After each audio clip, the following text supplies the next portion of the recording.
So in case all participants haven't met me yet, I'll just flick to the next slide.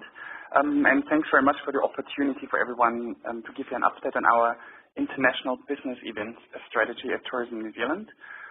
Presenting today will be Fennessy. That's the lovely lady on the right of your screen. And if I haven't met you in person, I'm the slightly overweight person on the left. That's me. I'm the International Business Events Manager at Tourism New Zealand. Before we kick in, I would really like the opportunity to get everyone on the webinar involved as well, and it would be very helpful for Anna and myself to get a bit of a feel who's in the audience today. So we have prepared a little poll that will give us an idea who has joined us today. So Georgina, if you could please pull the first question up for everyone. It is really for us to get a feel who is in the room and what company you're working for. So hopefully we'll see that come up on the screen any minute.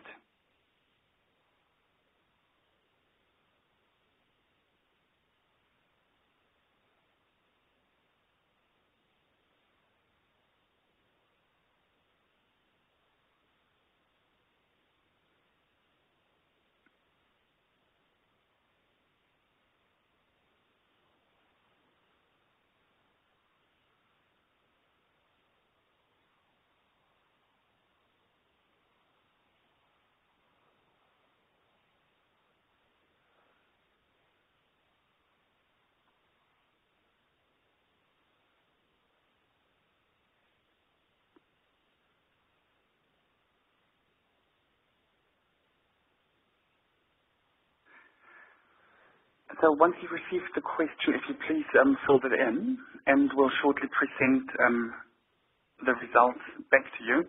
So it will take about 10-15 seconds for you to answer the question that has appeared on your screen around what company you're currently working for.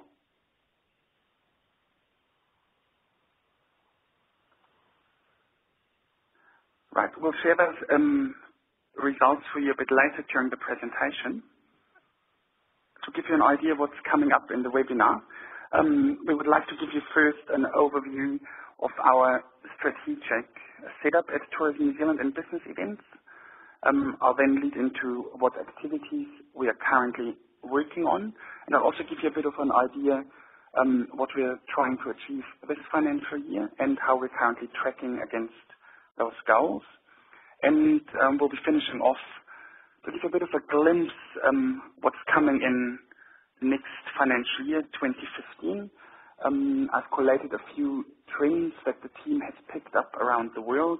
They're top-level trends, but they will give you a bit of an idea what direction the international business events market is heading, both for incentives and conferences. Just to clarify at the start what we really mean with business events, as some of you would know, I'm not born in New Zealand, so I'm originally born in Germany. And in Germany, we usually refer to the same sector as MICE. MICE stands for meetings, incentives, conferences, and exhibitions. Particularly in Australia and New Zealand, we refer to the sector as business events. What it means for New Zealand, and particularly Tourism New Zealand, when we say business events, we really focus on two areas of the MICE market. It's incentives and conferences. So by incentives, we mean pretty much a corporate target audience. So it's international companies bringing their top salespeople, their top performers to New Zealand to reward them. And the conference market, we're looking particularly at international association and societies market, but also to some extent at major scale conferences from the corporate market, particularly out of Australia, but I'll come to that a bit later. The omissions, as you can see, is particularly around the exhibition and the meeting space. Exhibitions, when internationally referred to as exhibitions, it's things like the Frankfurt Book Fair, so those are events that need large-scale infrastructure, many thousands of square meters of space required. Oftentimes, a lot of material needs to get shipped to those shows as well. So overall, the opportunity is less there for New Zealand because of that. So we really focus on that conference market, which will have some exhibition component to it as well. Why has Tourism New Zealand moved into the business event space? It's a very new area for Tourism New Zealand. The background for this is one word, Tourism 2025. Hopefully you all have heard about our National Tourism Plan, why it makes sense for business events to be mentioned in that area. It really feeds into the core areas of this plan. International business events attract high value visitors. We know the spend per visitor, for example, in conference or in incentives, is higher than the usual leisure visitor. You have got the opportunity to bid strategically for conferences in shoulder or low season. There's a real benefit for the whole of New Zealand, both in either post and pre-touring, but also you can look at conferences for all of the regions of New Zealand. It's critical to find the right topic, but once you find the right topic for conference, there are opportunities for all the centres all across New Zealand. I'll give a few examples later, but there's some exciting projects away, for example, with Wellington, with Dunedin, obviously with Auckland, with Rotorua, all across the country there's some great opportunities in that space. Another reason why visitors or why business events is high value business has additional benefits that are not necessarily directly connected to economic numbers, but it's called knowledge transfer. By bringing strategically important conferences to New Zealand, you have got a certain knowledge transfer into New Zealand by having the experts of certain areas come to New Zealand, share their knowledge, and that really helps the wider economy. Another reason why Tourism New Zealand has really stepped up our engagement in this sector is around the growing assets in New Zealand. As you know, there's some great plans in place for Auckland, Christchurch and Queenstown on top of the fantastic infrastructure that New Zealand already has got. And that really allows us to significantly change what we're currently doing, the amount of conferences and the size of conferences we will be able to bid for. Why does it make sense to start with this activity now? For those who work in the sector, you know it's a really long lead in time. When we bid for international conferences, we usually bid anything between 2, 3, up to 10 years out by the particularly large conferences. So now is the time to start looking at those conferences and start the marketing efforts now. Tourism New Zealand's been additionally funded for this new sector as well. As part of the International Focused Growth Package for tourism, 34 million over the next 4 years have been assigned to international business events, which gives us a significant increase in funds for the next 4 years for this sector, which is very exciting. I just, at this stage, want to take a little break and really clarify when I mean business event sector, it's really important that this is a big team effort. So when I refer to international business events, the team, this is not just Tourism New Zealand, it's a team effort between venues, between the convention bureaus, between the accommodation providers, between the professional conference organizers involved. Only as a team, as a New Zealand team, we will be successful in that area. And you can see in the activity that we undertake, it's always a partnership approach together with our key partners of that big team. So what's our business events strategy at Tourism New Zealand in a nutshell? We've got 4 areas that we believe Tourism New Zealand can add the most value to the international bid team. Number 1, we need to position New Zealand as a business events destination. We've got a fabulous reputation in the world for New Zealand as a place to come and have a fantastic holiday experience. We're not quite there yet as a business events destination to have the same international reputation. So a large effort of the work at Tourism New Zealand is focused on this area to put the message out. New Zealand is a great place to come for your next incentive or your next conference. And Anna Fennessy, our marketing manager, will show you a few examples how we're doing this a bit later in the marketing part of this presentation. Secondly, prospecting for international conference and incentive business. It's really hard to say where positioning and prospecting stops in international business events. It's heavily tied together, let's say, the advertising and the positioning space goes hand in hand with business events, business development activity that our teams in market and New Zealand undertake. So we actively look for people who could bring the next conference to New Zealand. The minute we know that a conference is an opportunity for New Zealand, we then bring in the relevant bid team members, the regional convention bureau for the city it would come to, the PCO who will help put together all the details of the conference bids, the venue that will play part in the bid. So all those parties then come alongside us after we've found the prospect for New Zealand. The role then for Tourism New Zealand really changes to an assist. I'll come to the conference assistance program a bit later, but we really see our role later in the piece to help the bid more successful, but not necessarily driving that bid anymore. After the bid has been won, we have a strong focus also in getting the best possible return out of this bid. So we have got marketing techniques in place where we can get more delegates to New Zealand. We can work on getting certain pre- and post-touring options in front of those delegates to ensure they not only come for the conference, but they stay longer and do more and see different regions of New Zealand as well.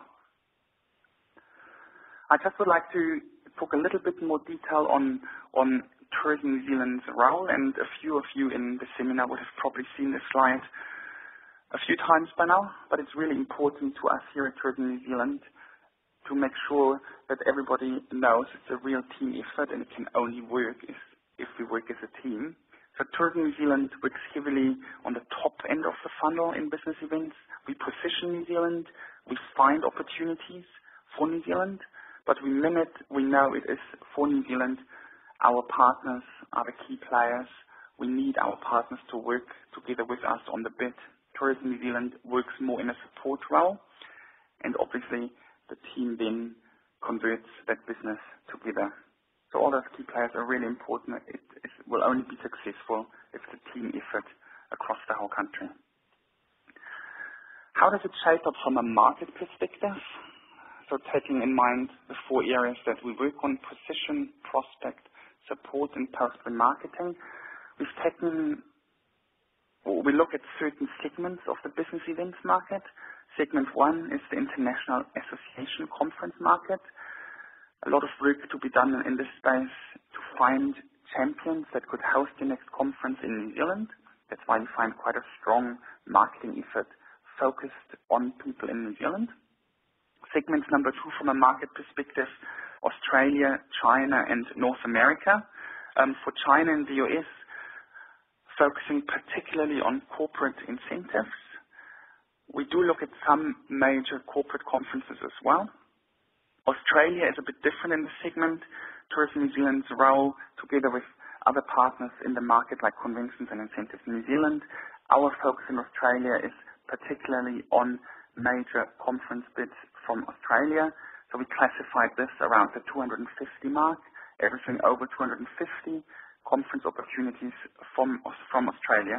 Tourism New Zealand is trying to find those and then again work them together with the team in New Zealand, the venues, the convention bureaus, the PCOs involved. The third area, the emerging markets, particularly in Southeast Asia and India. Main focus in those markets is really about the incentive market at this stage. So this is, in a nutshell, our overall strategy. I don't want to go into too much detail, but please feel free at the end to ask questions, or obviously everybody will have our contact details. We can also walk you through some more details in individual talks as well.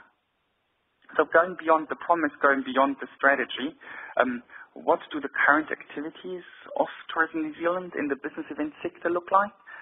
And how do we measure up? How do our goals that we had at the beginning of the year, how do they look like compared to where we're currently at?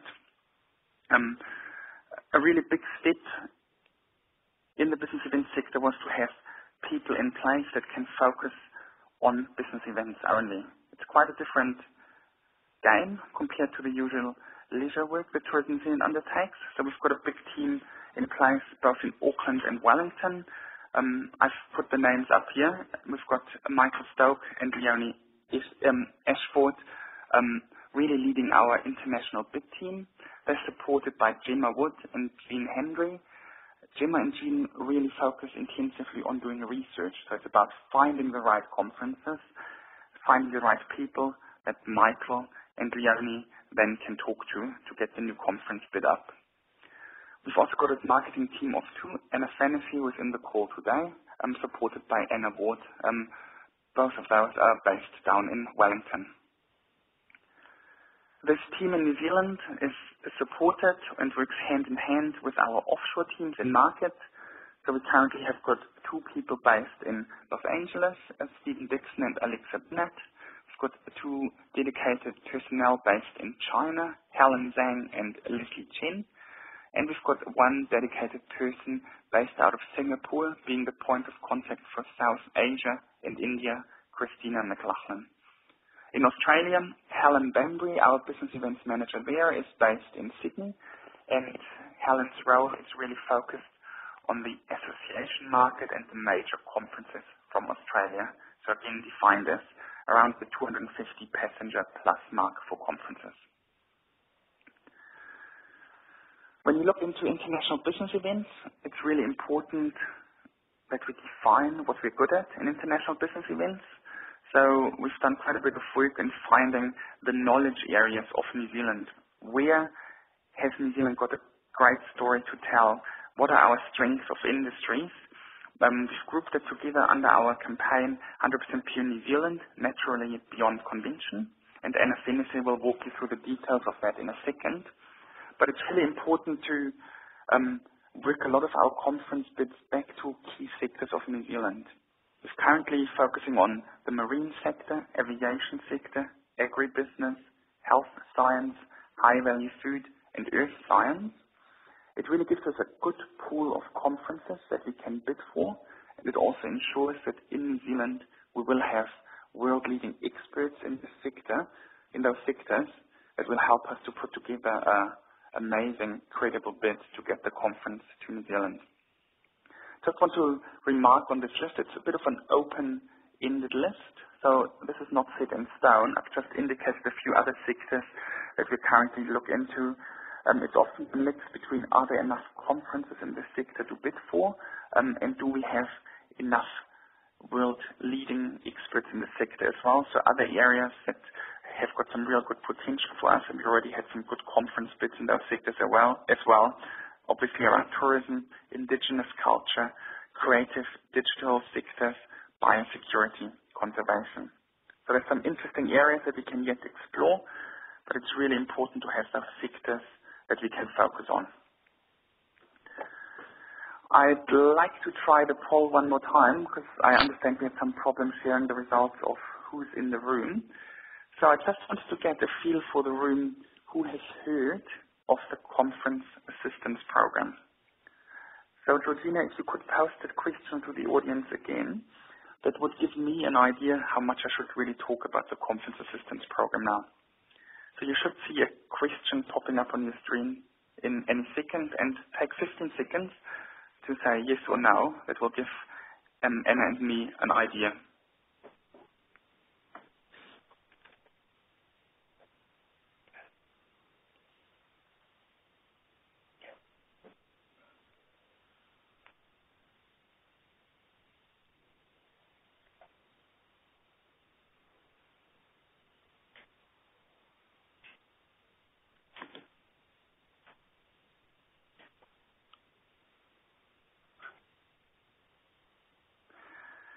So I've just had the results back, and it shows that 60% have heard of the Conference Assistance Program. It's not good enough. So I'll have to do a bit more and talk through what the Conference Assistance Program does. It's a fantastic program that New Zealand as a country has got in place to help bid for international conferences. What does that mean? It allows, for example, for us together with the bid team to present world-class bid documents. This could mean we prepare digital presentations, print documents that then our conference hosts can take offshore to present the bid. It allows to fund travel for our conference hosts to present the bid. Really everything that helps our conference host to be more comfortable, to be able to place a world-class bid. The conference assistance program also allows for delegate marketing activity. So as part of the bid, we can put together a package that we can then use in the bid to showcase New Zealand as a country will assist to get the delegate numbers that the conference wants to achieve. It's a fantastic program. If you haven't heard of it, please have a look. I'll share a link with you later as well. Conference Assistance Program. If you need any more information on it as well, please don't hesitate to contact Anna or myself or the wider team. I've talked about 100% pure New Zealand, naturally beyond convention quite a bit. That's our campaign positioning. And I would now like to hand over to Anna Fennessy, our marketing manager for business events, to take you through the background and some of the activity that we've undertaken from a destination marketing perspective for business events. Anna, over to you. Thanks, Bjoern. So with this increased focus on business events, it was important for us to understand the drivers and barriers for business events to New Zealand and to define our unique selling proposition. We conducted interviews and consulted with industry experts, so I'll briefly run you through how we market New Zealand as a business events destination. We all know we have influential sector experts in diverse activities here, so how do we utilise these and demonstrate that New Zealand is an ideal destination with the capability to hold world-class events? We identified our points of difference and we also identified our barriers. We know there are many other great destinations. Most have bigger budgets and are often geographically closer and also better known as business events destinations.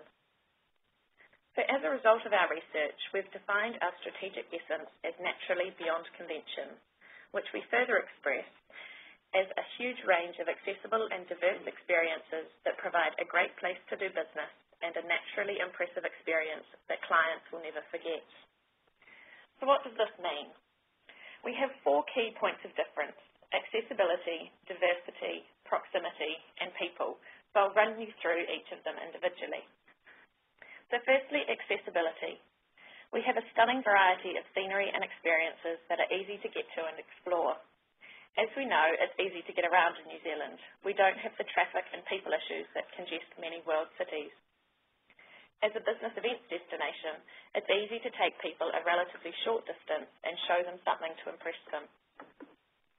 With diversity, we have a unique range of unforgettable and natural experiences. We are geographically unique in that we have fjords, mountains, geothermal hot pools, glaciers, subtropical native bush, we have black sand beaches, and we have white sand beaches. There are many other countries with some of these beautiful places, but nowhere else has all of them. And alongside these diverse landscapes, there are a huge range of diverse activities here. With proximity, no matter where you are in New Zealand, within a few hours' travel, you will find a myriad of wow experiences. In New Zealand, a huge range of activities are all really close together and can be easily combined to generate an unforgettable experience. In a single day, you can jet boat a glacier-fed river in the morning, heli through to a golf course, and then have a private dinner at a vineyard, all very easily. And finally, people. We embrace manaakitanga and are passionate about delivering the absolute best for our visitors. We work together to make stuff happen, and we deliver high service levels. It's easy to do business here, and we deliver to international standards. And we're also really proud of our locally grown expertise and are full of fresh and innovative ideas. So this is how we expressed our key points of difference. And now I will show you how this is executed. Here we have some sample creative from our international marketing campaigns. This is new activity for New Zealand and specifically focuses on selling us as a conference and incentive destination. We currently run campaigns in North America, Australia, China, India, and Southeast Asia. The advertising activity targets both conference and incentive decision makers and includes online and offline publications. We use a range of activity, including business-to-business and also targeted business-to-consumer avenues. So our US activity includes online banners and dedicated emails with publishers like AOL, CNN Finance and Bloomberg. In Australia, our activity includes business events publications such as MiceNet Australia, as well as business-to-business platforms such as CEO Forum and targeted consumer outlets such as The Australian. In order to attract the international association conferences that Bjoern mentioned earlier, we also run a global association campaign. This has some very specific publications such as Association Meetings International and Headquarters magazines. We also utilise the ICA website and online publications including Convention Source. Alongside our paid advertising, we pursue editorial and advertorials to sell the story of New Zealand as a business events destination. The example on the right is an article that featured in a recent issue of Association Meetings International and included a case study of a sheep congress that was held in Rotorua in 2013. These case studies are key to telling the story that we have the capability to hold these conferences. And these publications have a global readership from North America through to Europe and Asia. We also run a campaign in New Zealand entitled Hosted at Home. This promotes the CAT Fund and we target New Zealand associations and potential new conference hosts in New Zealand. We tend to focus on business-to-business publications and specifically target sectors within the government economic growth agenda that Bjoern introduced. I've included a couple of examples here that we've used recently in New Zealand Wine Grower magazine and Countrywide magazine. We also promote the CAP program to researchers and academics through websites such as Research and ResearchGate.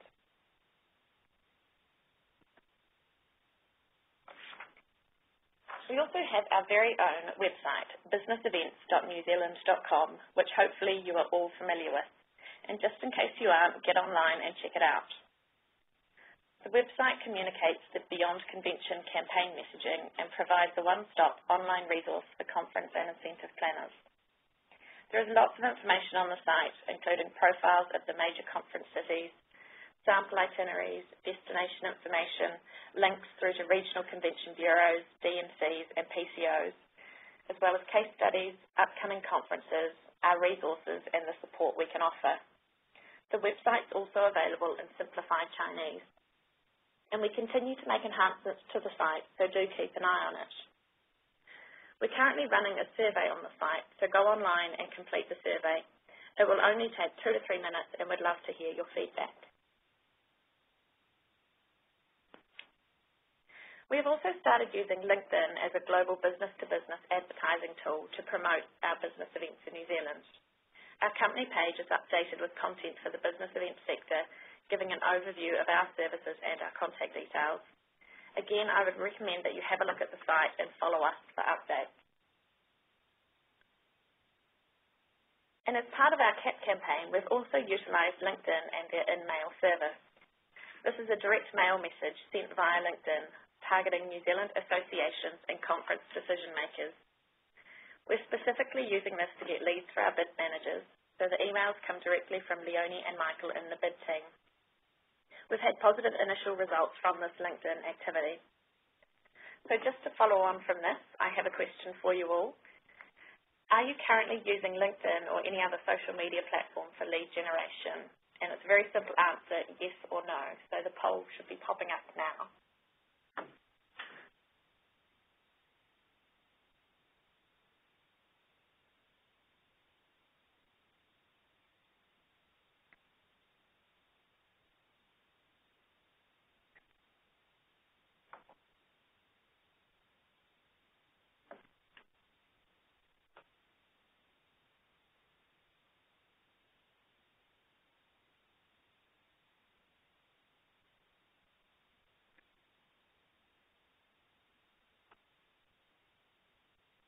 Hopefully that's working for you, and I'll let you know if we get the results in.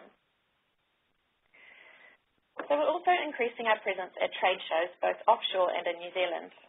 I've included some images here from our presence at IMEX Americas and CIBTM last year. For meetings this year, we are working with Air New Zealand on a joint stand and we'll have a much bigger presence. We are also recruiting buyers from our offshore target markets to attend meetings and take part in a hosted famil.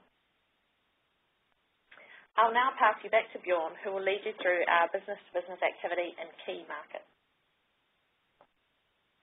Wonderful. Thank you, Anna. And I think everybody should be able to see the answer to the LinkedIn question you have just asked. In case you can't, so we had 27% come back to us, yes, they are using LinkedIn for lead generation or any other social media platform. 73% are currently not using it. Quite an interesting result. Like Anna said, we've had some really interesting and good results back. Certainly worthwhile, and again, I'm more than happy to share those things with you guys on an individual basis as well later in the meeting to share some learnings out of campaigns we've done in that space.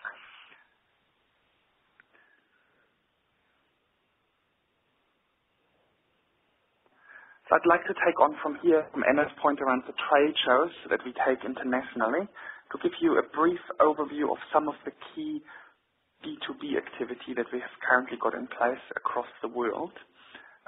Number one, we have got a very good New Zealand presence across key trade shows all across the globe. IMEX in Frankfurt and Las Vegas, CIBTM in Beijing, and ITNCM in Shanghai. AIM in Melbourne together with our partner conventions and incentives in New Zealand. MILT Mumbai, so that's meetings, incentives, luxury travel market. IT and CMA in Bangkok. So this is a suite of events that New Zealand has got a credible presence nowadays. We have got operators, we have got the brand out on those shows, and it's really important if you want to connect with those international decision makers to be part of this global trade show network. Other events that we attend together with our partners across the world, we're taking a roadshow, business event, a roadshow into China at the end of March and in April, visiting Beijing and Shanghai.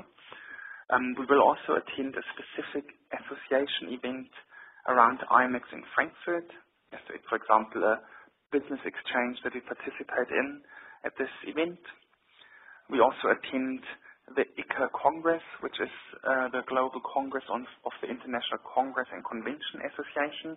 It's pretty much the key meeting for the international association conference industry once a year. And we also committed to run a yearly event together with ICA in New Zealand, mainly around education, but also to allow us to get trends, new opportunities for New Zealand to our doorstep to learn from international experts. So we've done a similar workshop like this last December where we had guest speakers from Dubai and our colleague from ICA out of Malaysia in New Zealand, and it was a very successful event. Other areas that we work on, partnerships also in market. So our teams offshore work in joint venture arrangements with some of the key companies. For example, Meritz was our preferred destination partner in 2013 in the US, and we've seen some very good results. There's a lot of partnerships with key sellers in China coming together, and we're also working on establishing a couple of key relationships with some of the core PCOs in the international market space. We're committed to a strong famil program. This year we're aiming to have 80 decision makers on a famil to New Zealand. So this could be incentive house planners, this could be some conference decision makers, this could be to some extent potential hosts, so about 80 from the international marketplace. And in terms of meetings, we're planning to bring a minimum of 30 international buyers, international long-haul buyers to meetings this year, which is a significant increase to the past years where we usually would have around 10 to 15 international long-haul buyers. We're also running a media program for business events, mainly targeted at key trade publications, and we're aiming to have 10 business events, trade publications in New Zealand each year. So that's the activity in markets. As I promised, I also wanted to reflect a little bit on what goals we had set at the beginning of the financial year and how those are currently shaping up. They're all also published in the statement of intent, if anybody has had a look there as well. Overall, as with the rest of New Zealand, it's quite a positive environment at the moment. Conference arrivals, so this is based on January data, currently up 7.9%. The particularly interesting part around that is if you run an average growth rate during the last 10 years, we usually look about 4.6% growth over the last years.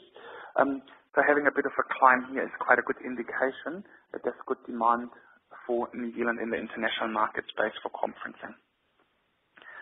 What are our measures of success really for the team at Tourism New Zealand, keeping in mind that the team has been in place for about 10 months by now. So we set out to bid for 35 international conferences this financial year. We currently have got 28 international conference bids in the Conference Assistance Program. We're aiming for a conversion rate of 60%. For some reason I've got 66 in here, so that's unfortunately a mistake. We're currently looking at a conversion rate of 75% as per this financial year. I expect this to go down quite a bit, but really trying to stay on that 60% mark. Just to put it in comparison, 60% in the international marketing space is a pretty ambitious benchmark, but we're hoping to be able to deliver to that. We also have got a value of bids supported KPI. So currently the value of the bids that we're working on has got an economic impact of about 55 million New Zealand dollars. Our annual KPI for that is 84.5. We've also won 6 conferences this year so far together with our partners. That's currently tracking at 10.5 million value. In the incentive space, we want to work on 110 international incentive bids. Currently have got 66 in the pipeline. The value of those we've converted so far tracks at 15.3 million New Zealand dollars. And again, really important when I say it's a win, it's always together with our partners in the team. So numbers are looking pretty promising. Still work to be done, but it showcases that there's good demand for New Zealand and some decent results on the table already. So what's the outlook and what are our plans for the next financial year? I wanted to take the opportunity to share some very top-level trends with you, because we could probably have a webinar just on those trends for about 2 hours. So what's some of the environment our team has picked up? It's sort of a bed between some very positive signals out in the marketplace, but they usually have got a challenge attached to them as well. So we're very lucky as New Zealand that we are in a growth region for international meetings, particularly coming out of Asia. So historically, meetings were very centered around Europe and North America. We're now seeing a shift in growth towards the Asia region, which is helpful for us because we are just one flight away and will have more chances of bidding for conferences to come to New Zealand. There's obviously a challenge with that as well. By it being a growth region, you see lots of new convention centers coming online across the world. A partner at ICA shared some statistics with you, and I have to admit I cannot 100% remember the number, but he did share, I think the number was 83 new convention centers will come online in China alone over the next 10 years. So a significant number, significant competition. That's why it's so important when you think back to the slide that I shared early on to play to our strengths around those sectors that New Zealand is a world leader, to find the right person to host the conference. That's our secret to get conferences to New Zealand. We're still in a really good space, and I have been to Sydney yesterday and it got reconfirmed to me there as well. Even though the exchange rate in Australia obviously is increasingly a challenge for us, the on-the-ground product in New Zealand is still very good value. So we can deliver competitively from a price perspective as well. But obviously, exchange rates, other cost drivers are always a concern, and we'll just have to see where it ends up over the next few years. Third point I wanted to highlight in the conference, particularly the International Association Conference market, we have got some fantastic New Zealand champions. There's no shortage of finding people who could be a potential conference convener, who could host our conference, who could front our bid. An area where we always find a challenge, however, is that the associations in New Zealand are not as strongly resourced as our competing destinations. So as an example, where an association might have 20 full-time staff in Europe, if we compete against that from a New Zealand perspective, you'll often find that the same chapter of that association in New Zealand is probably staffed by a part-time staff member. It's a challenge because taking on a conference for this association as a host is a big ask. It's a challenge we're very aware of and need to work hard to find some more support in that space. What does the incentive environment look like? And again, this is probably even harder to come up with some general terms that are consistent across all markets, because here every market is quite specific. Overall, it'll be fair to say that the recovering global economies, particularly in our Western markets, have done us good. We see some good results out of North America. All of a sudden there are budgets again. It is possible again to look at long-haul destinations out of North America. So really positive for us that those economies are coming back. An exception is Australia, where the corporate budgets are not necessarily growing in comparison to like what we're seeing in North America. We are a hot destination for business events at the moment, a wonderful place to be, but we have got a challenge attached to that. We do still have challenges of shifting large group numbers. It's not an impossible challenge, and with our airline partners like Air New Zealand, we always find solutions to make it work. But it's more like a perception that New Zealand cannot handle big incentive groups of 1,000. It's more like a perception that we work to, and we need to get across that we can do those numbers, but we have to do quite creative solutions sometimes. An interesting trend that we picked up internationally is that New Zealand is a great place to come. It's uncomplicated. You can get away with lots of interesting itineraries because we can do things differently, but oftentimes that this feeling of freedom, of being uncomplicated, is at odds against the increased compliance requirements of a lot of international corporates. So sometimes when we put pitches out together with our partners, some of the programs get questioned because they might not comply with some safety requirements, with some budgeting requirements. So it's something to be aware of, that whilst we can put fantastic itineraries together, we also need to cross-check that with what the compliance requirements of our corporate partners are. The last trend or the last environment, the last point I wanted to make is really around also our product offering. It's interesting to notice once our partners from offshore have been to New Zealand, they understand what fantastic product New Zealand has got to offer. We can deliver to a 5-star standard. We can put together experiential experiences for incentive groups.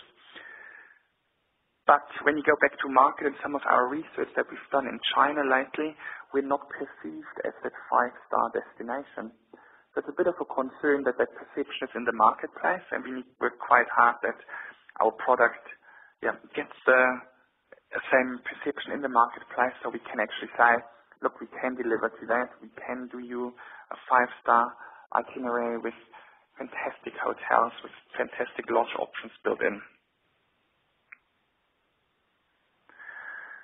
I'd like to finish this part just to give you a bit of an idea around activity that we're planning, and this is really top level, but it'll give you an idea where we want to head.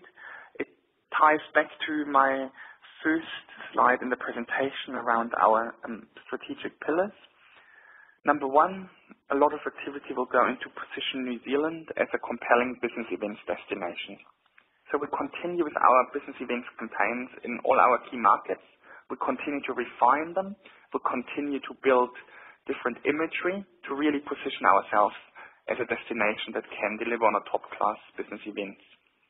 We'll also build and refine our global association campaign.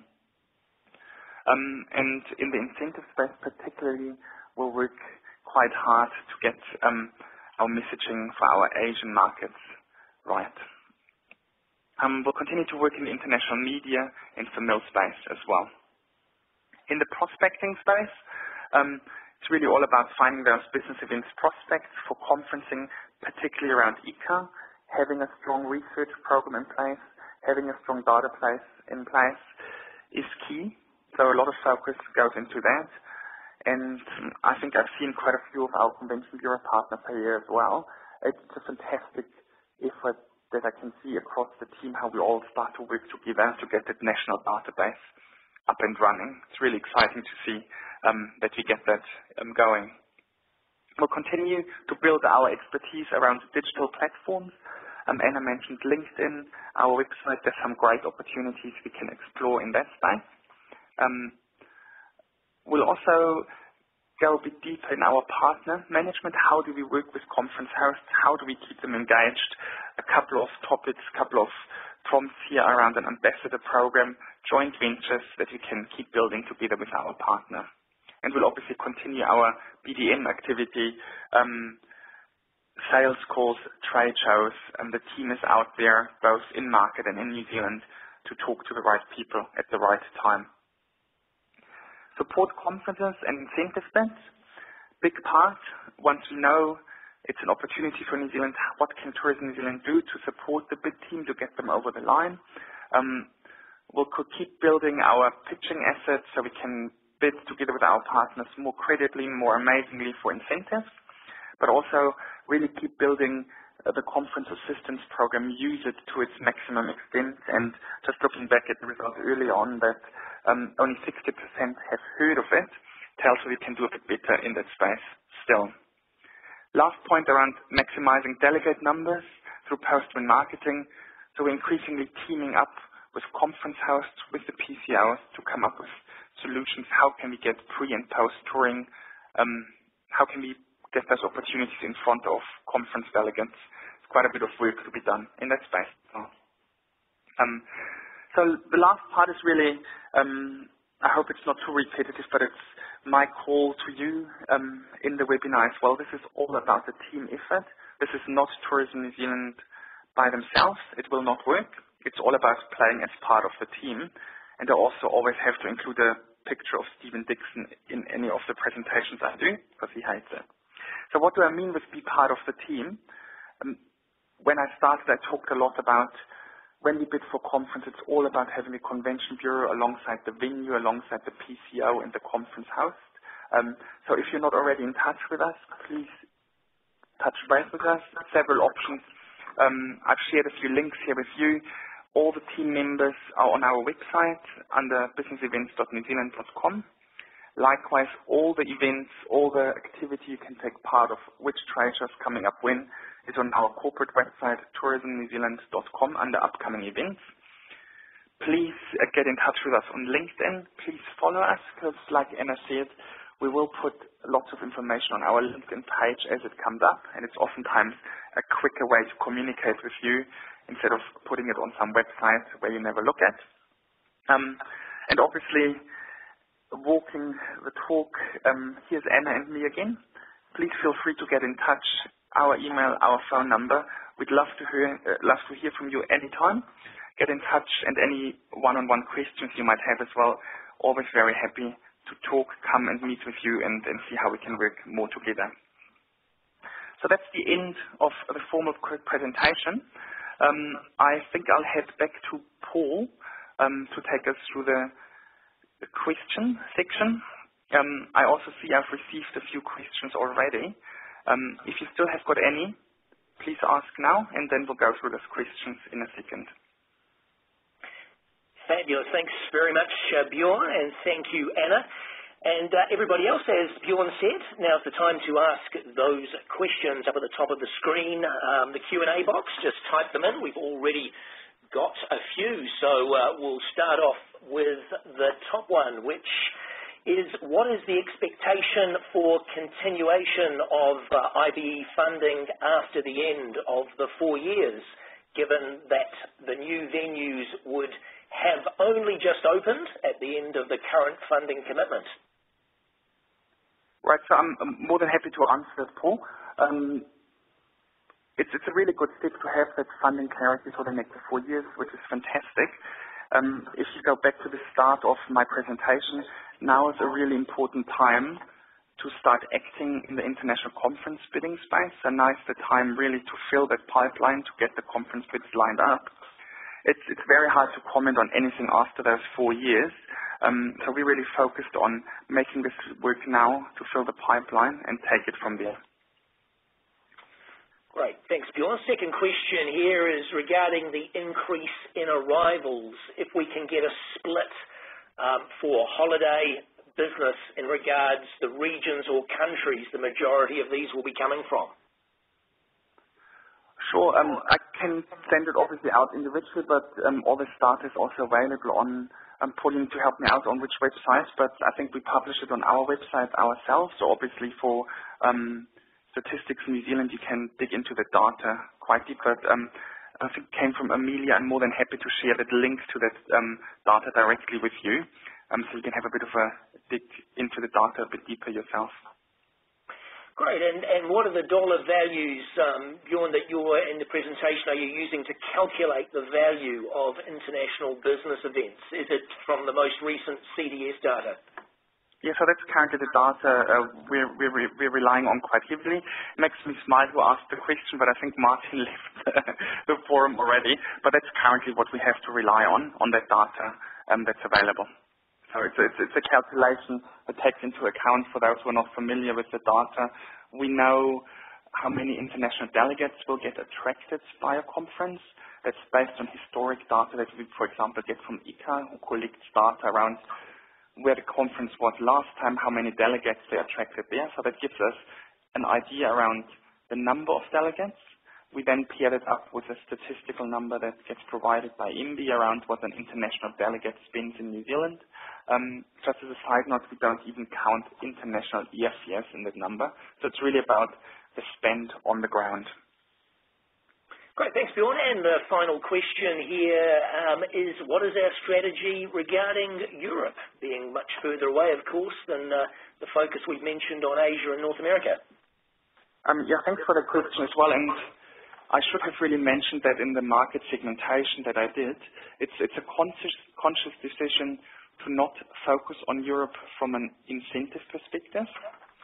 Reasons for that, we've got quite a bit of research and data pointing that the incentive market for Europe is very small to come to New Zealand, a two-stop destination from many European markets. If you keep in mind, an incentive program from Europe will probably be around 5 days, maybe 7. If you take away the flight, it's a really difficult proposition. So we'll obviously help inquiries as they come through to make them happen, but we don't specifically have put people in place for the incentive market. Conferencing, a bit different. The way it works, delegates will obviously come from all across the world for our international conferences. So for specific conferences, we will have marketing programs in place to attract conference delegates for Europe. What could that look like? It's sometimes a direct mail invitation to potential delegates. It's sometimes a LinkedIn campaign. It's sometimes a simple thing as having our conference hosts being present at the conference before the New Zealand conference, being there at the stand, having handmade invitations. There's several really targeted marketing efforts we can do to really tap into the delegate market. But for the incentive, we really have made the decision to put an emphasis on Europe as an incentive inbound market.